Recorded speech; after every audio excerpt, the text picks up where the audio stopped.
Hello everyone, it's me, and today let's find the bodies in Disney. Let's go. Film theory.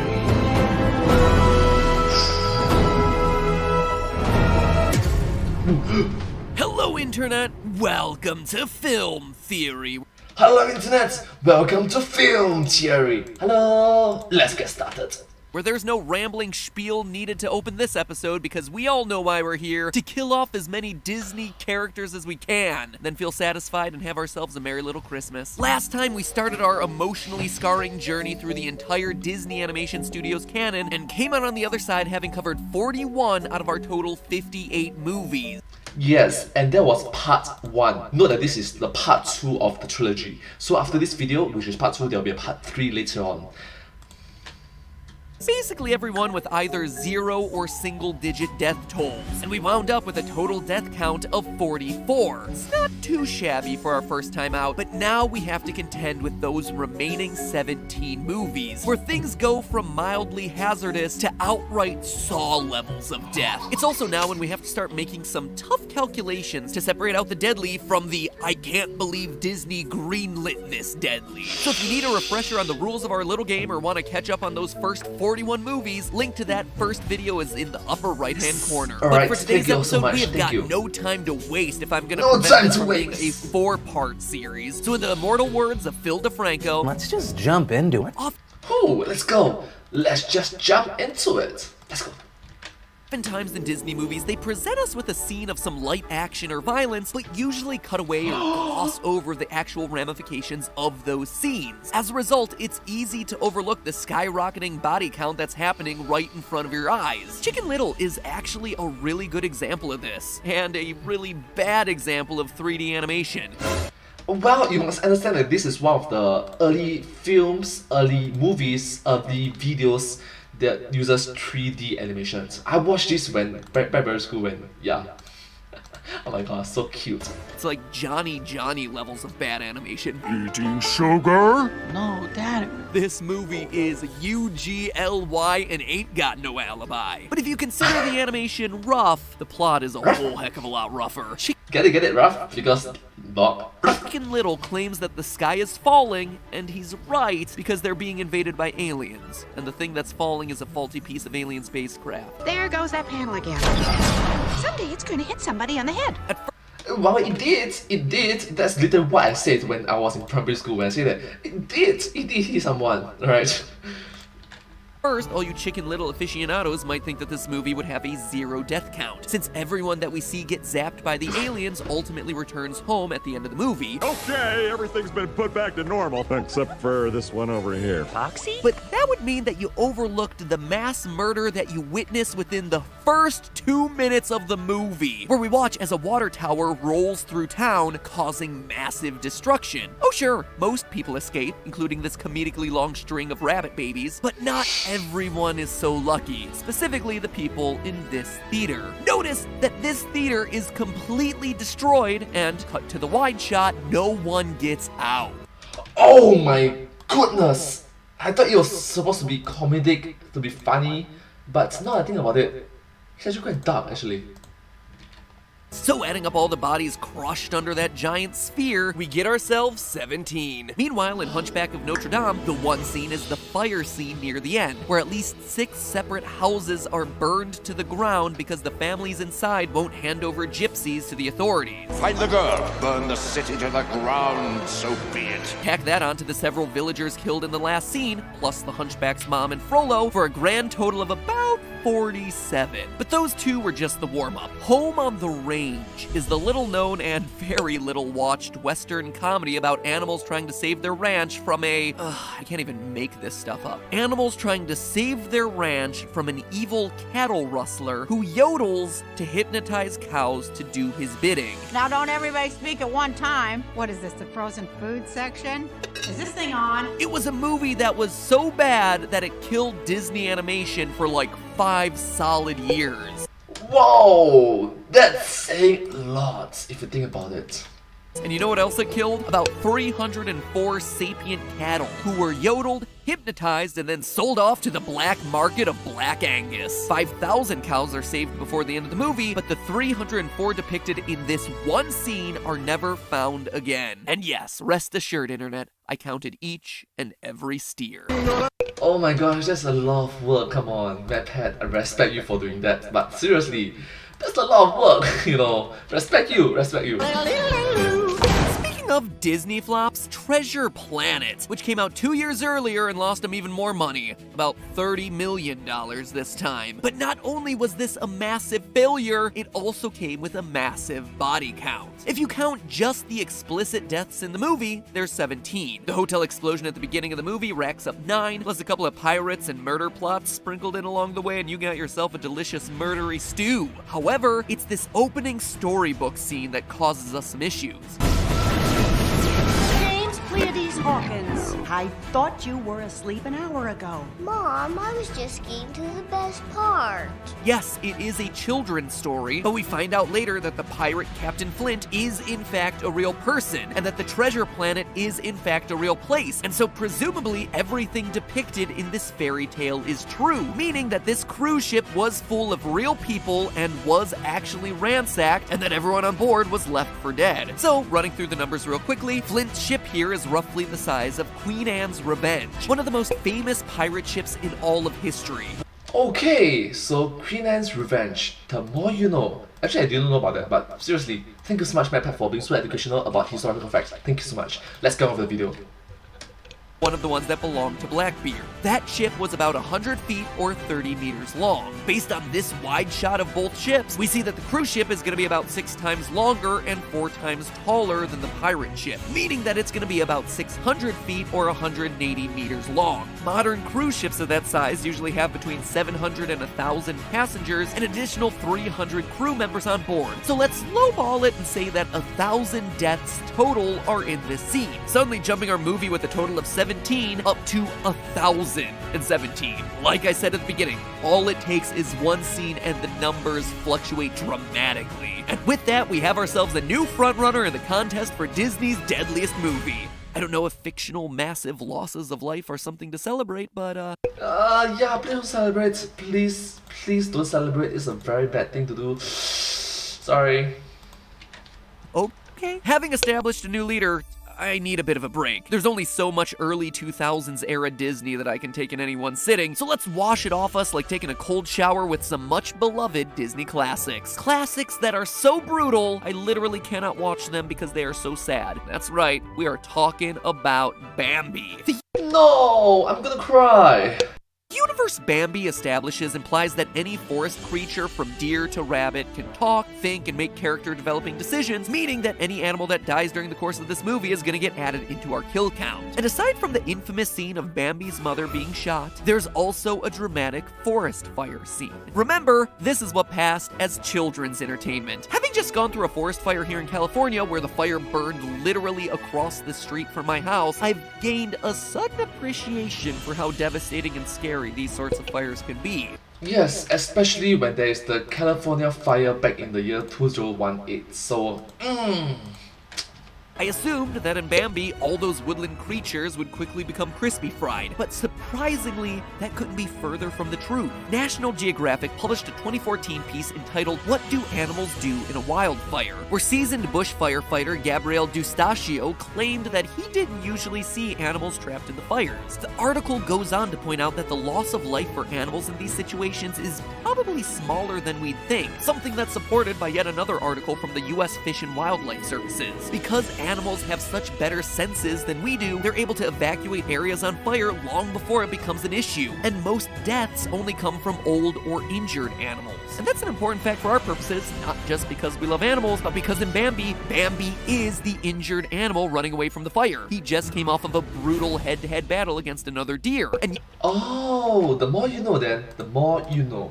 Thank you so much, MadPat, for being so educational and teach you a lot of things. Thank you so much. We need to know about these things, especially when global warming.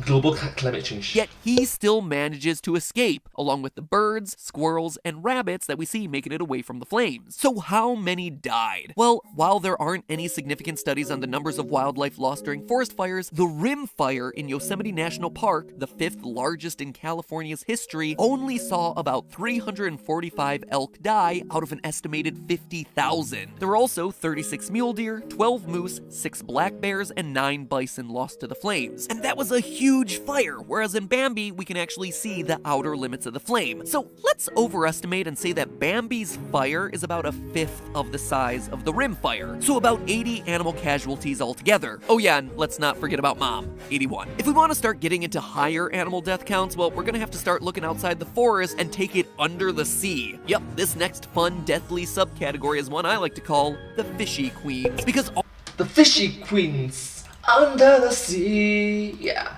under the sea, yeah. almost all their fatalities are just sapient sea creatures biting the dust in massive quantities. The first surprising entrant in this category is Alice in Wonderland, which racks up a kill count of 12 just from this walrus polishing off a dozen oysters in a scene that is surprisingly horrifying because, look at this, they are wearing bonnets. They are established as baby oysters. Add to that 4 playing cards who are hauled off to lose their heads, and Alice rings in with a surprising death toll of 16. Certainly not to get at the title of Disney's deadliest movie, but it is enough to get at Disney's deadliest movie when it comes to killing children. Continuing to fill watery graves by the dozens are Brother Bear and Pinocchio, which both lose a shocking number of sapient fish. In Brother Bear, we never actually see the fish talk, so it could be Alright, all these, do note that MadPack is counting those that are sentient in the movies during the movie timeline.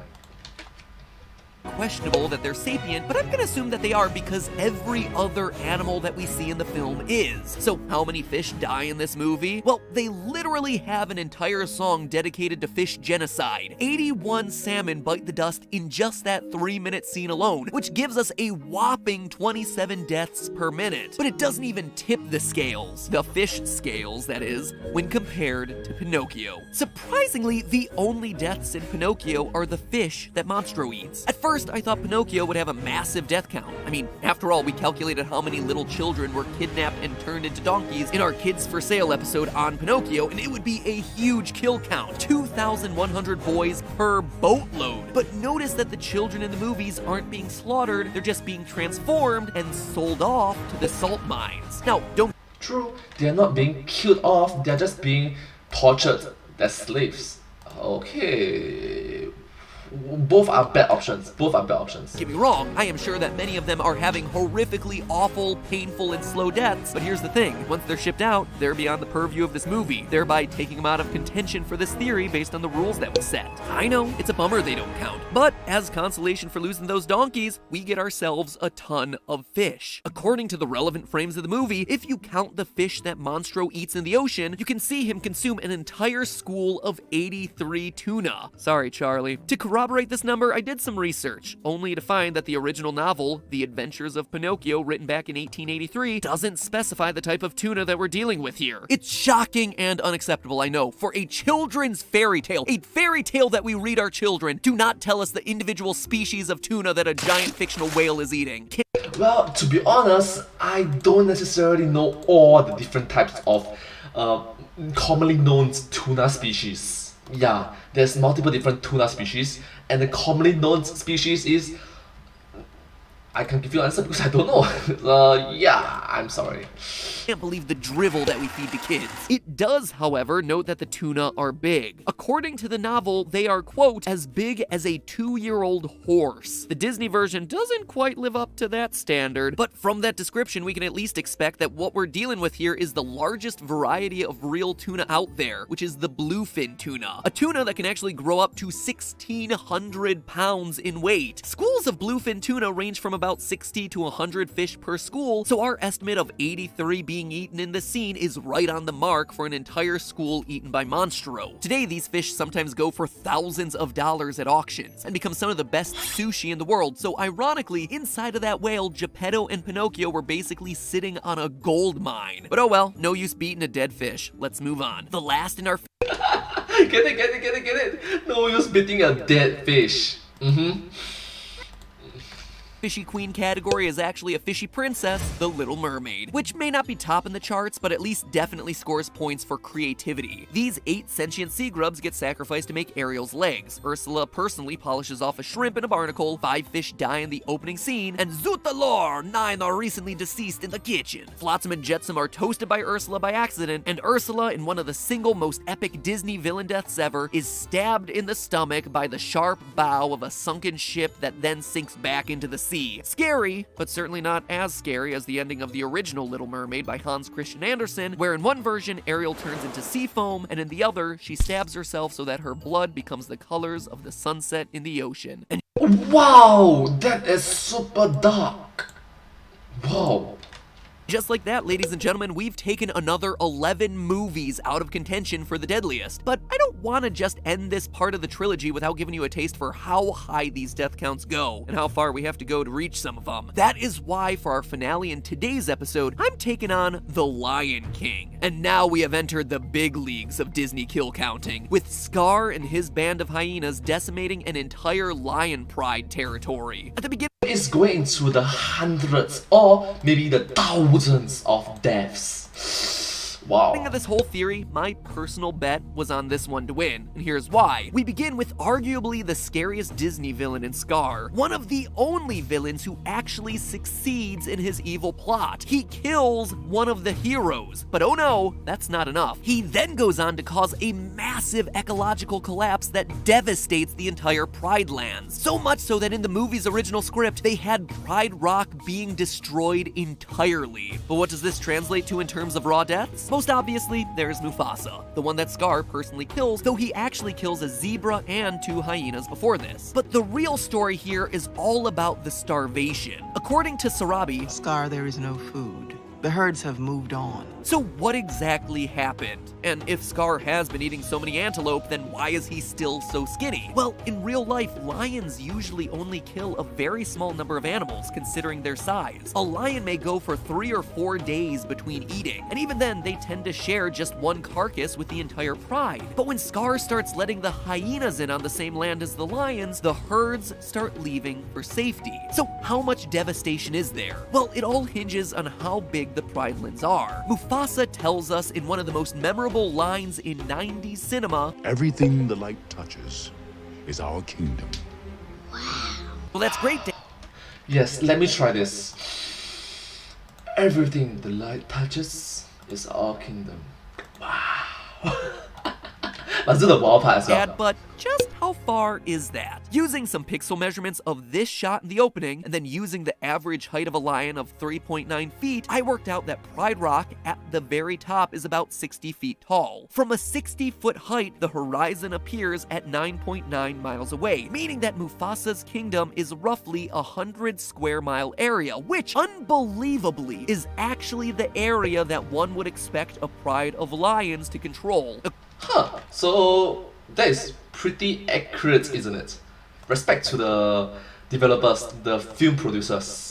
Awesome. Thank you so much for doing your homework about it. Thank you. According to National Geographic. I don't know if the Disney animators did this much research or just lucked into it, but that has got to be one of the most incredible factoids I have ever uncovered by doing these episodes. Suffice it to say, we know that Scar brings ecological ruin to about 100 square miles of plain lands. But then how much death would that really cause? Let's start with wildebeests, one of the key herds that we see in the movie, mainly when they're stampeding over Mufasa, which has got to be one of the biggest wildebeest herds in history, by the way, roughly 1,000 if you actually count them. That's almost twice the size of a normal herd of wildebeest, meaning that when Scar starts out his reign, Pride Rock has one of the most vibrant, enormous wildebeest herds in Africa. And to chase them out of the area is gonna mean a lot of increased hunting and lost food for everyone in the Pride Lands. Scar wants to allow not just some hyenas, but a whole society of hyenas into the Pride Lands. I counted 139 total in this shot from Be Prepared, which is a massive amount of hyenas to drop into one contained area. Usually, hyena pack sizes top out at about 80, and with spotted hyenas, like the ones that we see in Lion King, that number is usually even smaller. So how much food would 139 hyenas eat? Hyenas consume roughly 11 kilograms or 24 pounds of food every week. In nature, that may include its share of tasty wildebeest, but they can also chow down on all kinds of smaller critters and even some bugs. Of course, with Scar's regime giving the hyenas anything they want, we can imagine that a lot more of their diet is going to be shifted towards the bigger game. Using the slaughter weight, or eatable weight of a wildebeest, we can calculate that 80 to 100 kilograms of wildebeest is going to be enough to feed about 7 to 9 hyenas for a week. That means... Wait a minute. Wait, you're trying to say that there's actually calculations for slaughter weight? Okay. Okay, people... that each week, this massive hyena pack is going to be chewing through about 20 wildebeests. Now, of course, we also have the lions, and lions don't just eat wildebeest, but we can use research documents like the seasonal diet and prey preference of the African lion in a waterhole-driven semi-arid savanna to figure out just how many other animals the lions would need to be killing in their normal distribution to feed just the hyenas. So each year, the combination of the hyenas and the lions would have to kill 110 buffalo, 27 elephants, 40 giraffes, 53 kudus, 30 zebras, 44 wildebeest, 20 warthogs, and 7 impalas. So that's a lot of animal death, but how long does this go on for? Well, when Mufasa dies, Simba's height indicates that he's between 2 and 4 months old, and when he returns to Pride Rock, he's a fully maned adult, which puts him at about 5 years old. So assuming 5 years of Scar's rule and multiplying that by our 331 kills per year brings us to 1,655 extra deaths, due directly to Scar's promise to share his food with this enormous 139 hyena pack. Stick with me, and you'll never go hungry again! Oh yeah, and then Scar dies in the end. And that, my friends, is what it looks like to get into the big leagues. The new number to beat is Lion King with 1,660 deaths. After 53 movies with a whopping total of 3,518 total deaths, we only have 5 contenders remaining in our little battle royale. Will Mulan, Dinosaur, Atlantis, Hercules, or Moana be able to take the crown from the king? Wow. And remember, these are all big leagues. Literally thousands of people are going to die. Thousands of sentient beings are going to die. Okay. The Lion King. We're now up to entire armies dying, extinction-level events, and acts of God, or rather gods. Of the remaining contestants, let me know who you think has the edge in the comments, and then get out your umbrellas because it's gonna be raining G-rated corpses on the next episode. Okay, so yeah, it's about natural disasters. Literally, a lot of people dying, literally thousands of people dying, and armies dying, and last but not least, Mappa mentions gods. Acts of gods. It's not God. Your God is not going to kill people. Your gods is going to kill people. Who will win this literal death battle? I am dying to find out. Remember, it's all just a theory. A film theory. And cut. Accidents, they happen. Ooh! Simba. Mufasa. Anyways, thank you so much for watching this video together with me. It's very unique and it's a unique video to watch, yeah. If you do like this video, please remember to like, share, subscribe to my channel and comment down below if you have any share of us. Don't forget to follow my channel and sincerely appreciate all of your support and encouragement for my work. Thank you so much, I hope to see you all in my next video. But hey, that's just a theory, a film theory, and cuts. Thank you so much. Thank you.